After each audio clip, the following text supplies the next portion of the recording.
Just want to start with, July 1st starts the revenue sharing era. You've had a lot of lead time to get ready. Is the process complete, ready to go from the Iowa State perspective? Yeah, it is. We've been fortunate. The alignment on our campus from the top down has been strong. So everybody's been on the same page, and we've been locked in. We've had a plan. We've been very disciplined in terms of how we execute that and how we move forward. So we're positioned very well as we enter into this new July 1st industry period. How do you decide who gets what? How's that decision made? Yeah, at the end of the day, to me, everything's based on merit and what's been proven up to this point in time. We don't play favorites in our program. Everything's about the hard work. And to me, for us, that's what it's going to be about. And then again, regardless of what anybody gets, the guys who are in playing time are going to get the playing time. And so that's how we continue to keep our culture, our team mentality, and our winning habits in line. Final one for me on this. Are you confident with the plan you have in place to allow you to be competitive in the national campus? Absolutely. Mason Williams' recruiting process. How much did you guys know about his injury when you were recruiting him, and how much of it maybe caught you by surprise a little bit once you got him here and took a look? Yeah, so watched a ton of film on Mason this year and knew he was dealing with some things all season long that he had played through. And for us, we look at Mason as something that we know is going to continue to get better over the long term. So certainly, you take a transfer, you hope that there's an immediate impact to what they're able to do. But when we took Mason, we felt like there was a long-term mindset and plan to this.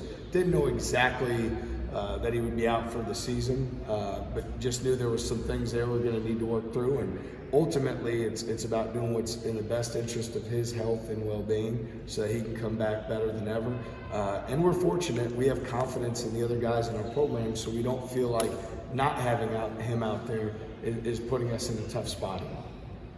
How vital is it having Dom Nelson now, and what's he brought to the program?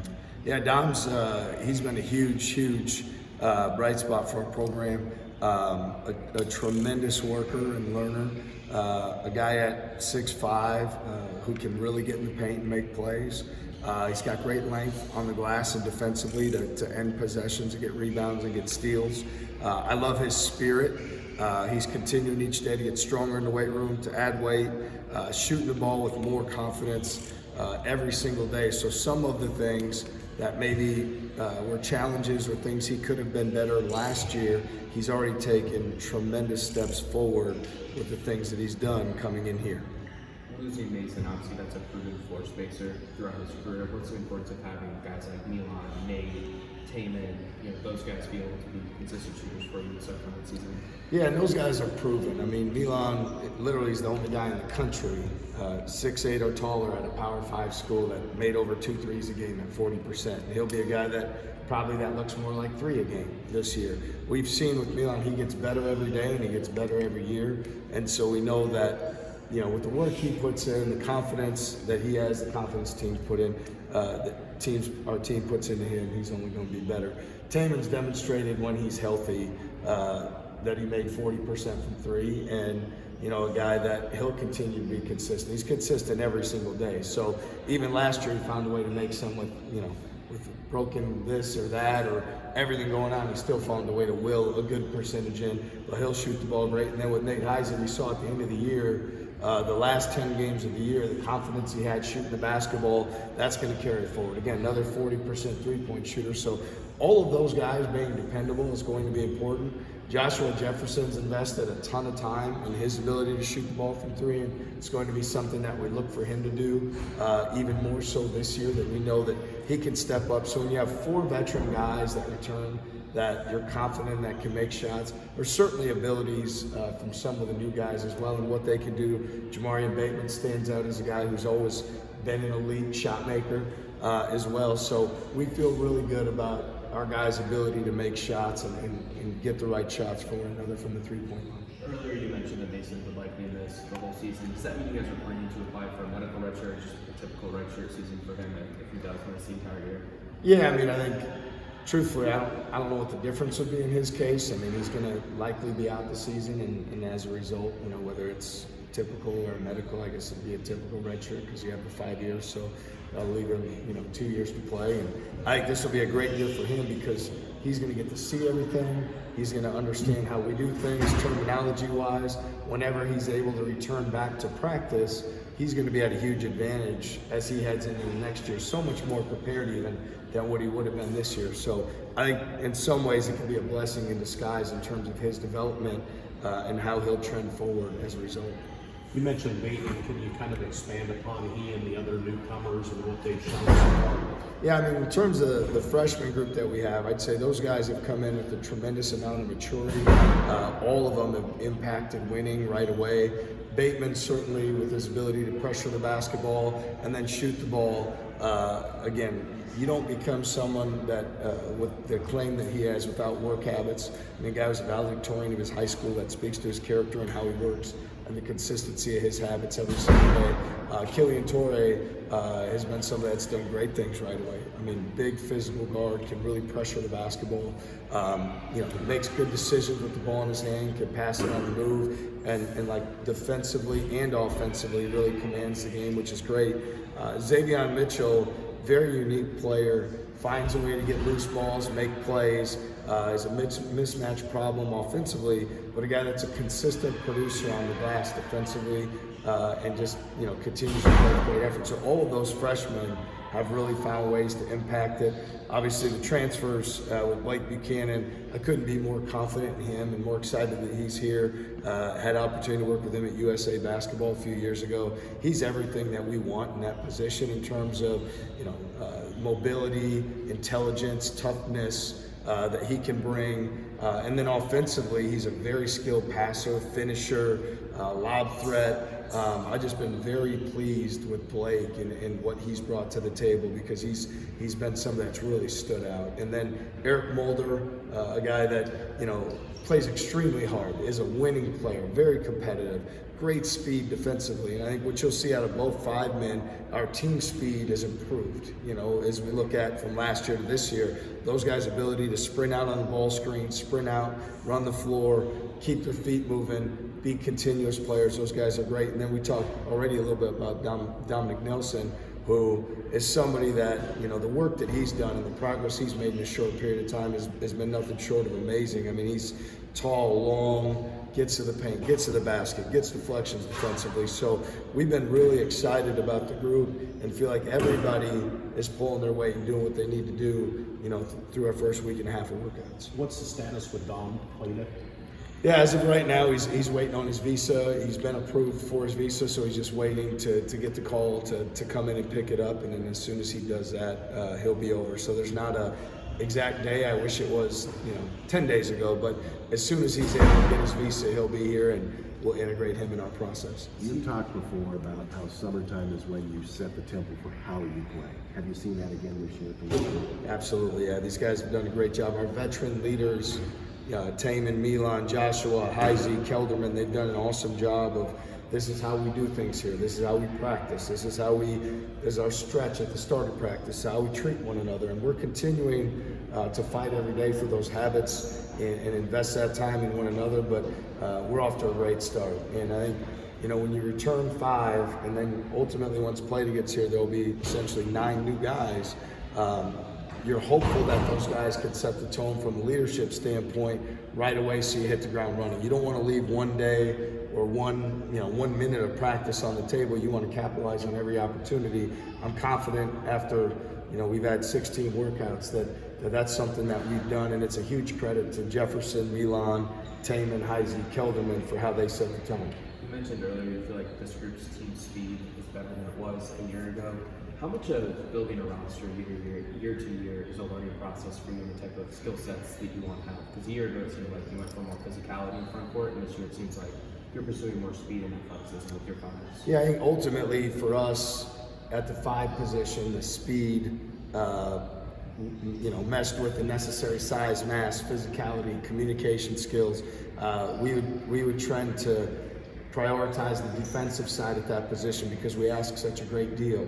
And ultimately, even when you're evaluating your roster and how you move forward, there's a lot of factors. Now with transfer portal, NIL, there's things that you have to factor into it. So I think that you have to evaluate, what position are you in and who is the best player that you can get to fit your team based on, maybe what you have financially, what you have opportunity-wise, what their work habits are. And I think, for us at that 5 position, it's got to be relentless effort and spirit and motor and intelligence and speed and all those things. And feel really good about the 2 guys that are here with Mulder and Buchanan that they're able to do that.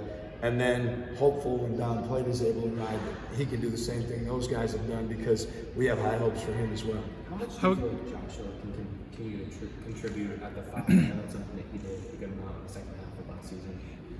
Yeah, I think ideally, to me at the 4 position, he has significant advantage every way offensively, because he's either too physical, too skilled, too big, playmaking ability, all of it. And I think I really like him at the 4 position.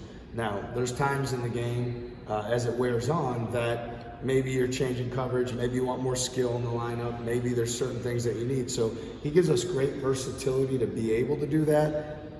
I'm confident we're at our best when he's at the 4, and then there's situations for short stints that we can move him over the 5 and just change how we do things and open some things up maybe offensively and have more switchability and versatility in the defensive end. From your observations, what would you say are like the biggest adjustments newcomers have to make when they come to Iowa State? Well, we each year, we're very honest in the recruiting process about the habits, what we demand every day, the time management skills. And so I think when guys get here, you hear about it, but then it's like, wow, this is a lot in terms of we put a number on everything, right? Like there's weight goals, there's shooting goals, there's performance goals, we want guys to feel that accountability every single day, that they've got to hold themselves to a high standard when it comes down to production. So I think the mental toughness to do that every day, the skill and the maturity to understand you've got to get to bed early every single night. You've got to put the right things in your body. You've got to hydrate. You've got to stay in a routine. You can't allow yourself on the weekend to sway outside of that and stay up late or sleep in. And so I think the biggest challenge is the consistency of having the mental discipline to do the same thing day after day after day after day. We stack days in our program and know that as you stack them, you're building habits, you're building confidence, you're elevating yourself, you're elevating your teammates. So it's something you can talk about, but when you live it every day, it has a different mental effect, and you really have to be built for it, and you have to want to do it with an unbelievable spirit, because it keeps coming at you. How excited are you to have the high school championships coming to Hilton? Yeah, I think it's a great opportunity for us. I'm really fortunate that young high school athletes throughout the state will have the opportunity to play in Hilton. It's awesome. I think it brings obviously it brings in there's certain economic effects that probably benefit our community and Ames, which is awesome. But Hilton's amazing. It's one of the greatest, in my opinion. It's the best arena to play in America, and to give the young people in our state the opportunity to play in there is really cool. So excited to see some games in there. When you mentioned the precedent set with Taman's shooting improvement and even someone like Kurt, how big of a selling point is that to a recruit like Nelson? Well, our development plan, if you've looked at guys that have been in our program and what maybe they did elsewhere and then what they were able to do here, a lot of guys have made significant jumps due to the development process. Our assistant coaches do an unbelievable job identifying strengths, areas of improvement, carrying out that process on a daily basis of what those young people need to do. And I think we've been able to build guys' confidence to play at a level higher than maybe they ever anticipated. So when you have a guy like Kurt Jones, who was 2 years removed from his team at Buffalo not making the postseason, and him having a solid year, to being probably as prolific as any scorer in the Big 12 Conference was last year, that speaks a lot to the coaches, the work that they do every single day with development. So, that's what our program's about. We talk to our guys about the hard work. We've seen guys get better. We've seen a lot of guys come from a mid-major program and produce more in the Big 12 against the level of competition that we play as a result of their hard work, their dedication, and our coaching staff is really elite in their ability to teach and develop. Outside, people focus on the negatives of the transfer portal, players moving from school to school, but Nelson's incapable when he was able to go from JUCO to Utah Valley to now at the highest level of the sport.